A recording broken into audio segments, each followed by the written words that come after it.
జగన్ పేరు చెప్పగానే ఎవరికైనా ఏం గుర్తుకొస్తుంది? ముఖ్యమంత్రి హోదా.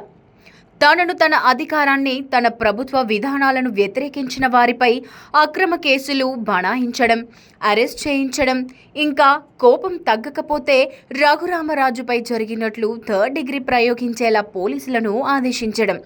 కానీ 30 ఇయర్స్ ఇండస్ట్రీ పృథ్వీరాజ్కు మాత్రం జగన్ పేరు చెప్పగానే కోడి కత్తి, గొడ్డలి గుర్తుకు వస్తాయి. ఇంతకీ ఈ 30 ఇయర్స్ ఇండస్ట్రీ ఎవరనుకుంటున్నారా? 30 ఇయర్స్ ఇండస్ట్రీ పృథ్వీరాజ్ గురించి ప్రత్యేకంగా పరిచయం అవసరం లేదు.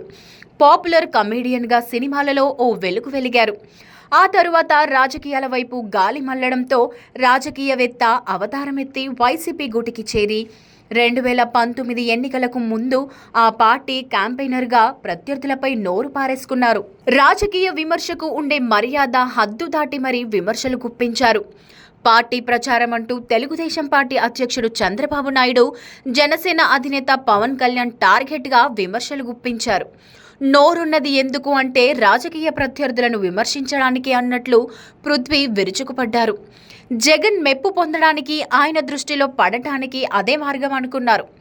మొత్తం మీద పృథ్వీ ప్రచారమే పనిచేసిందో, రాష్ట్ర ప్రజల దురదృష్టమో ఆ ఎన్నికలో వైసీపీ విజయం సాధించింది.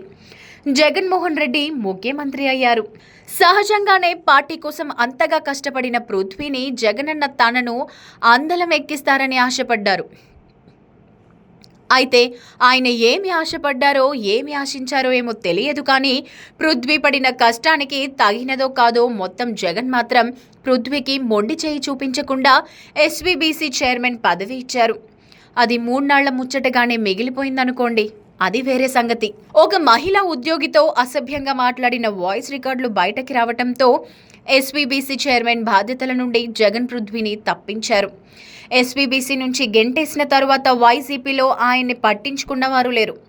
మరో వంక నడమంత్రపు సిరి శాశ్వతం అనుకొని రెచ్చిపోయి వెనక ముందు చూసుకోకుండా చిందులేసిన పాపానికి ఇండస్ట్రీ కూడా పృథ్వీని దాదాపు వదిలేసింది.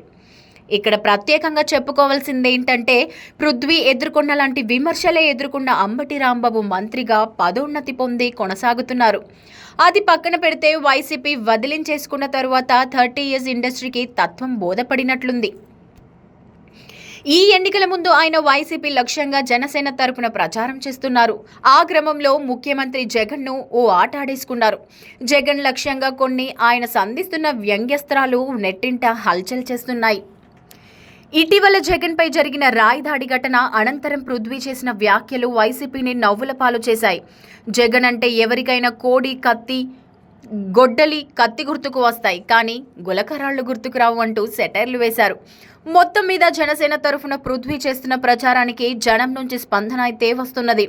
పృథ్వీయే నటించిన ఓటుతో జగన్ను ఇంటికి పంపడం మాత్రమే రాష్ట్ర ప్రజల కష్టాలు తీరడానికి ఉన్న ఒకే ఒక మార్గం అంటూ జనసేన రిలీజ్ చేసిన టీజర్కు కూడా విశేష స్పందన లభించింది. మొత్తం మీద పృథ్వీ జగన్పై ఓ రేంజ్లో రివెంజ్ తీర్చుకుంటున్నారంటూ నేటిజన్లు వ్యాఖ్యలు చేస్తున్నారు.